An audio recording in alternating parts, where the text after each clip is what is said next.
అందరూ చెప్పారు పెద్దలంతా. సో మీకు ఈ విధమైనటువంటి ఇన్ఫ్రాస్ట్రక్చర్ కానీ, స్టూడెంట్ కిట్స్ కానీ, స్టడీ కిట్స్ కానీ, యూనిఫామ్ కానీ, షూ ఇవన్నీ ఇస్తామని చెప్పారు. అవునా కదా? మీకోసం తల్లిదండ్రులు కష్టపడుతున్నారు. అవునా? మరి మీరేం చేయాలి? ఎలా చదువుకోవాలి?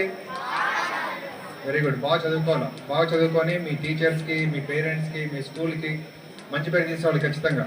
అర్థమైందా? సౌండ్ లేదు ఎందుకు?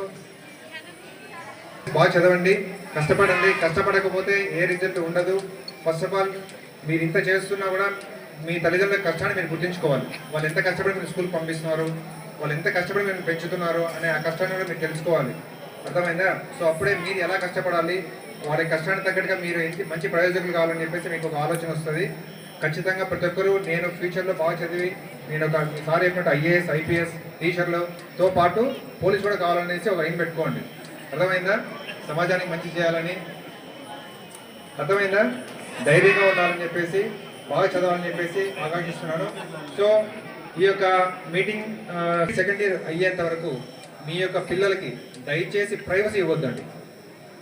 మీ పనుల్లో మీరు బిజీ అయిపోయేసి వాళ్ళు టీవీ చూసుకుంటారు, ఇంకోటి చూసుకుంటారు, వాళ్ళు ఒకరిని వదలడం అనేది చాలా ప్రమాదం. ఎందుకంటే మాకు వచ్చే కంప్లైంట్స్ కానీ ఈ దృష్ట్యా మేము వాళ్ళకి ఇచ్చే కౌన్సిలింగ్ కానీ మేము అబ్జర్వ్ చేసినది ఏంటంటే పిల్లలకి ఎక్కువ ప్రైవసీ ఇచ్చారంటే వాళ్ళకి మైండ్ డైవర్షన్స్ ఎక్కువ ఉంటాయి.